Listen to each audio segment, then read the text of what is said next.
I'm Jan. I'm Tracy. And we have completed our very first transatlantic cruise on our very first Oceania cruise ship. Now, we believe that cruising is a personal experience and different people have different perspectives and experiences even on the same cruise. So these are just our observations and our thoughts about this cruise. We're going to be looking at specific categories and then the top 3 things that we liked and the top 3 things that, well, we thought that Oceania could have done better. The categories we'll be looking at are the ship, our cabin, the service, the food, the entertainment, and Oceania's excursions. So let's start with our general impressions of the ship. If you think about Goldilocks and the Three Bears, for us, the Oceania Marina was really that baby bear of ships. Not too big and not too small. The Oceania Marina really was a great size. Despite being nearly at its capacity of 1,250 passengers, some places seemed busy, but never seemed crowded. Although there were several venues on ships offering different entertainment, dining, and relaxation spaces, the ship was really easy to navigate. And there were so many spaces on the ship that we really enjoyed. The Horizons Lounge was a beautiful place to relax in during the day with its large floor-to-ceiling windows. Martini's was another nice space with comfortable chairs to relax at, where we also played trivia. And I really enjoyed the Barista, which is a coffee shop by day and then a bar by night. Another area we enjoyed was one that we normally avoid on most other ships. That's the pool area. Instead of being that loud, busy space that we see on most other ships, the Marina's pool area was a relaxing place and we really enjoyed it. We didn't have to fight for a lounger or wait to squeeze ourselves into a hot tub with 18 of our new friends. Instead, we could just truly relax. While the crew was always working to keep the ship in good state, we did think that the ship's interior was a bit dated. As for our room, we booked a concierge veranda room. We've already posted a room tour, and once again, you'll be able to find that link at the end of this video.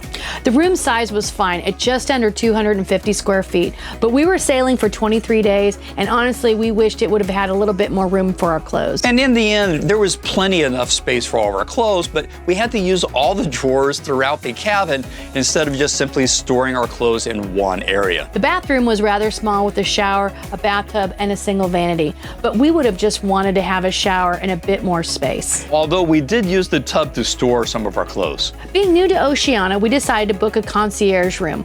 What made this room different from a normal veranda room was that it had access to the concierge lounge down the hall, and it also had special access to a sun deck with hot tubs located by the spa. We just don't know if it was worth it though. Some of the other guests enjoyed the concierge lounge, and it was a convenient place to get a cup of coffee in the morning, but it really wasn't that much of a draw for us. And the lounge didn't have any windows, and we would rather relax in a space where we could just kind of watch the sea go by. And of course, as the name implies, being it's a concierge room, it was supposed to give you access to a dedicated concierge whose desk was also located in the lounge. And however, to be frank, our concierge, he just wasn't very much value added. And while the private sun deck and the hot tubs were nice, the truth is the main pool area was so inviting that we only used a private sun deck maybe once or twice during the entire cruise. Now, there are a couple other perks that you get as being part of a concierge veranda, and one of these is that you get complimentary non-streaming Wi-Fi access for one device, and you get 3 bags of complimentary laundry. But there's already complimentary self-service laundry on the laundry rooms and with 3 washers and dryers on each floor. So we actually never used the complimentary laundry service. And to be truthful, the internet was absolutely the worst internet we've ever had on any cruise. There would be hours in which not only could you not do a simple internet search, you couldn't even check your email. Although the difference in price between the concierge veranda and the standard veranda really isn't that big of a difference, we honestly don't think that we will book a concierge cabin again. Now, fortunately, the service from the concierge was not indicative of the service we found and received on the rest of the ship. We really enjoyed the service we received. It was attentive and professional, but it was also friendly and personal. The crew recognized us and made a special effort to personalize their service to our taste, which really was nice. And speaking of taste, there was the food. Oh, the food. Oceania has actually trademarked the phrase best cuisine at sea. For our money, I think that this is a claim that Oceania well lives up to. Although being the best at sea doesn't necessarily mean there wasn't an occasional hiccup or two. But overall, the ship's food was the best we've had on any cruise line, especially since COVID. What really set Oceania's food aside was the food quality was consistently good across all of the food venues. Now, quite frankly, the food in the main dining room was as good as we've had on other cruise lines in their specialty restaurants. And normally we might only eat in the buffet for breakfast, but we found ourselves choosing to eat at the buffet for dinner several times. In fact, I think we ate dinner in the buffet more times on this cruise than we have on all the other cruises we've ever taken combined. The food really is that good. But there was also the specialty restaurants. And unlike other cruise lines, there are no extra charges for eating at these restaurants, although you do need to make reservations. Now on the Marina, there are what I call 4 normal specialty restaurants featuring French, steak, Italian, and Asian cuisine. Jacques, the French restaurant, was probably our favorite. It was named after the creator and noted French chef Jacques Pepin. The food was over the top delicious with service to match. The Polo Grill is the steak restaurant. Although we did have one steak overcooked, the rest of the food, especially the prime rib and the pork belly, was absolutely delicious. While we have noted that Italian is not our favorite cuisine, we did enjoy Toscana and a wide selection of appetizers and pastas that they provided. And the 4th specialty restaurant was Red Ginger, which is the Asian fusion restaurant. And we'll be honest, the first time we ate there, we really didn't like it that much. However, the next time we ate there, we ordered different plates and found them to be outstanding.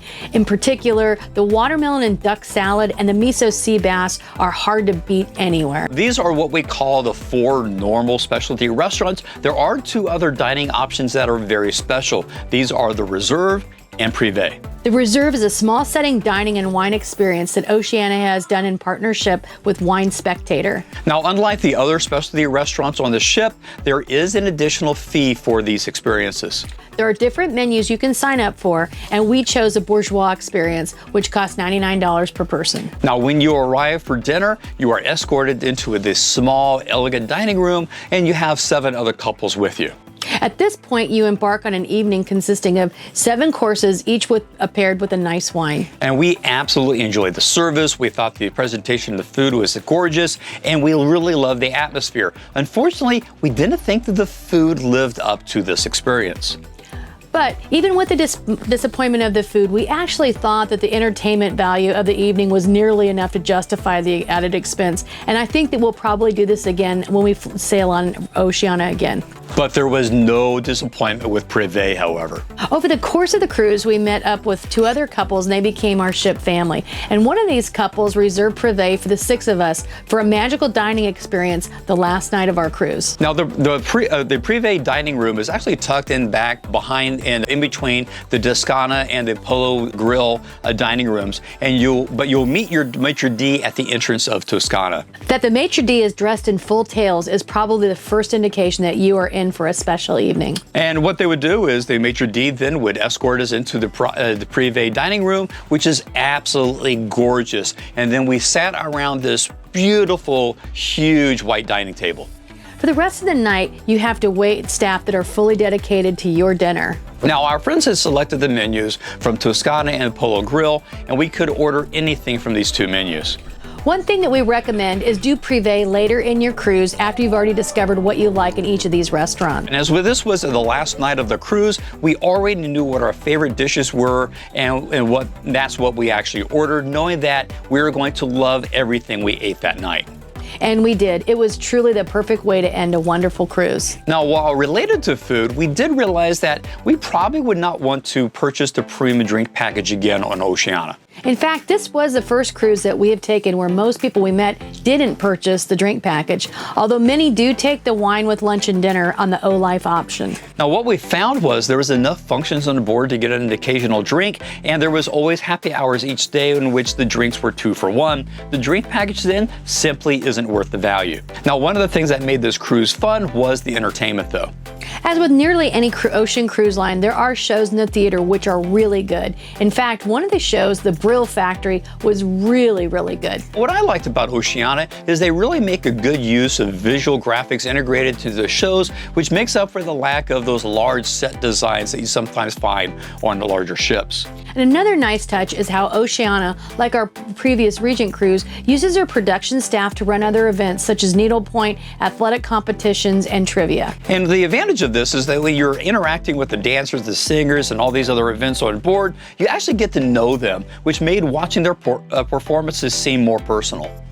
There were other entertainment things on the ship that included a talented string quartet and a really good band. Now, while this was a transatlantic cruise, it's actually kind of easy to overlook that actually about 3/4 of this cruise was a really port-intensive itinerary focused on the Western Mediterranean. And here we made the same mistake that we made on our Regent cruise, and that many of the excursions we took, honestly, we could have done better on our own. And that's not really a criticism of Oceania Excursions or Oceania Cruise Line itself. Quite frankly, all these excursions that Oceania had were well led and organized, but we just lived and we traveled all throughout Europe, and we may not be as dependent on a group guide as maybe some others might be. But where we did find that you benefited from an Oceania excursion was when you had to travel to a location that was several hours from the ship. We loved our excursions to Bocari in Spain and the Alhambra. These excursions were probably the easiest way to go to these places with the sights that we got to see. Now, however, regardless of whether we took an Oceania excursion or decided to go off on our own, one of the benefits of being on an Oceania cruise ship is that the size of the ship allowed us to visit some spaces and places more easier than maybe a large cruise ship would be able to go to. So what are the 3 things that we really liked, and what are the things that we did not like as much? So the first thing that we loved about this ship was the size. Not only did it create a more relaxing atmosphere on board, it was easier to navigate from one point to the other, but it also makes it easier to go to more interesting ports. Of course, if we are talking about Oceania, food must be at the top of the list of the things that we loved about this line. While not perfect, as we discussed, food in all venues far outperformed any of the cruise lines we've been on so far since the pandemic has ended. Right, and rounding out our top 3 favorite things we loved about this cruise was the service. It was professional and personal all at once. The crew really made us feel like we were home on the ship. So those are the top 3 things that we loved about our cruise on the Oceania Marina. But we know that no cruise line or cruise ship is perfect. So what were the 3 things that we didn't like so much? Well, the number one thing that we disliked was the internet. It easily was the worst internet we have had on any cruise ship ever. Even when we purchased the streaming premium package, when you're not even able to check your email, something is terribly wrong with your internet. And the second thing we were disappointed was the concierge. The lounge was kind of meh, and it wasn't the space that we would want to spend our time in anyway. The sun deck was no more private than the main pool, and the concierge himself, he just really wasn't value added. Quite frankly, I mean, he just seemed more interested actually about complaining about his job than doing his job and actually helping guests. The last thing that we were really disappointed with was the thermal spas. As we've discussed before, we really love to be able to relax in the saunas and the steam rooms. Now, unfortunately, the marina sauna and steam rooms are not co-ed, so we couldn't enjoy them together. And they were also really small. But I think the thing that was the most turn off with the thermal areas is the saunas weren't really even that hot. This really was disappointing, as we really look forward to relaxing in them during our sea days when we were crossing the Atlantic. All right, so those are our 3 ups and 3 downs. What do we think overall about Oceania? We love the Oceania Marina. In fact, this might be our favorite cruise line so far. So there's lots to love about the Oceania and the Marina. We love the size of the ship, the food is truly the best at sea, and the service is first rate. And we really loved our fellow guests. We really felt at ease getting to know many of them, and we've made some great friends along the way. So that's our trip across the Atlantic and Western Mediterranean on the Oceania Marina. We loved that we were able to bring you along with us, and we love to be able to literally be taking you around the world. So do us a favor, as we said, go on to like and subscribe, and as always, keep on traveling.